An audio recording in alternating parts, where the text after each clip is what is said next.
Hi everyone and welcome back to another video. Now in this video I'm going to be talking about the case involving the two defendants who are charged with assaulting police officers at Manchester Airport. And you've probably heard about this case on social media. It's been quite widely publicised and you may even have seen the CCTV footage which is being relied upon by the prosecution as part of its case. But I'm not going to talk about the case itself because at the time of recording this video, the jury are currently out deliberating on their verdicts.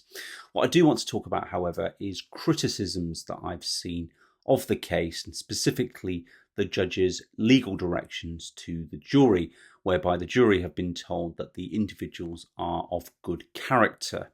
Now, is this another example of two-tier justice or the judge potentially giving the jury a nudge so that they don't convict the defendants? Well, the short answer is no. But the longer answer will take me about 5 minutes to explain. So if you want to know why the judge has given that direction, please do stick around.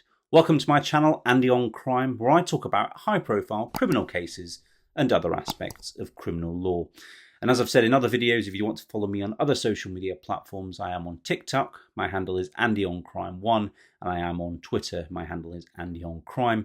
And you can support my channel by clicking the link in the description and signing up with NordVPN. With all that being said, let's get into the video. So, this case, and I'm slightly freewheeling in this. I normally have quite extensive notes that I work through and try to explain. So if this comes across a little bit off the cuff, then I do apologise. And I should say that I am a criminal barrister, a practicing criminal barrister, who has done plenty of trials. So hopefully that is the authority on which I speak on this matter. Now, at the end of a criminal trial in England and Wales, the judge issues a number of legal directions to the jury, which they must follow. Now, usually this will include things like their respective functions. So the judge deals with the law, the jury deals with the facts, and then specific issues that might arise during a case. So for example, if someone gives a no comment interview and then gives evidence, the judge will give a direction that the jury can hold that against him or draw what's called an adverse inference.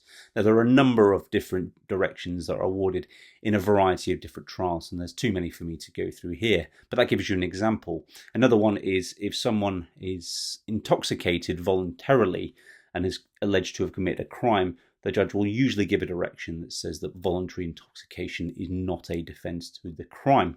The judge will also include something called a route to verdict. So each criminal offence has a number of elements which the jury must find proven in each and every single one, and the judge will usually give them a roadmap to follow. So for example, in a sexual assault case, the elements are intentional touching, touching is sexual, the complainant did not consent, and the defendant did not reasonably believe they were consenting.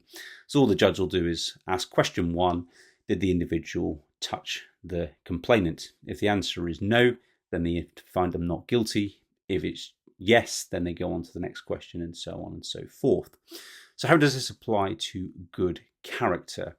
So in this case, the judge has given a good character direction to both of the defendants. And why is that?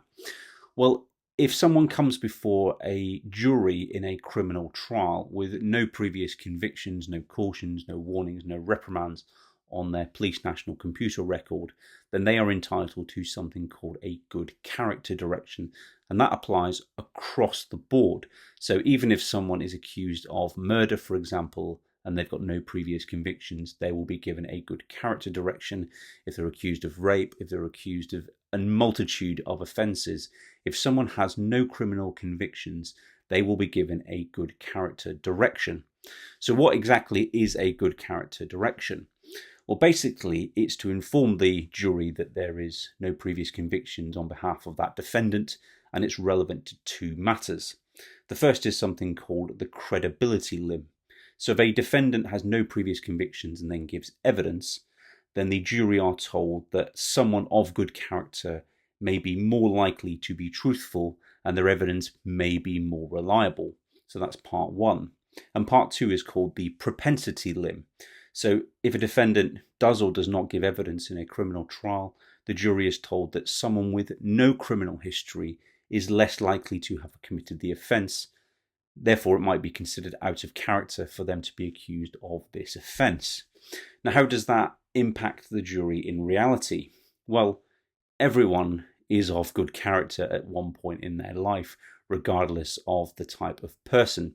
So that does not preclude someone being found guilty. It's a standard direction that is applied across the board. The individuals in this case have not been singled out for special treatment by the judge, and of course all the judge's directions are caveated by the fact that the jury are the finders of fact. They've seen the CCTV footage and heard the evidence in this case, and they will make their determination.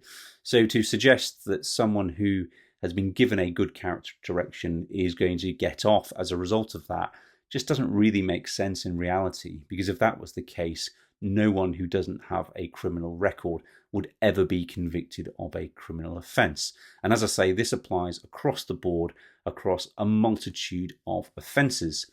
In fact, if someone is, for example, say 40 years old, and they have a shoplifting conviction from when they were 16, so they've got a clean record for a number of years, the judge might give them what's called a modified good character direction.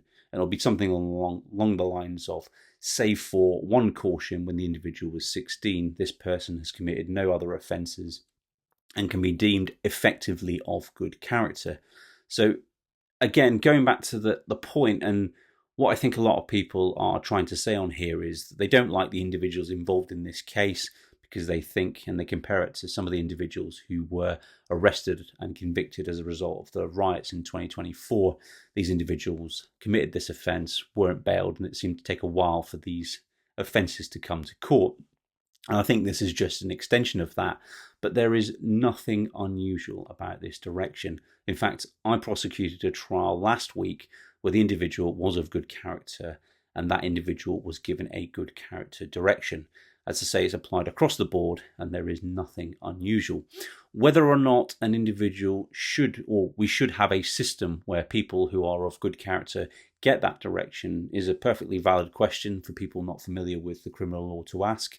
But as it stands, they were entitled to it because they had no previous convictions, and they received one as is standard. That's all for this video. If you do have any comments, then please drop them down below. If you did enjoy this video, then please do give it a like. And if you'd like to see more from me, then please do subscribe to my channel. Thanks for watching. Take care.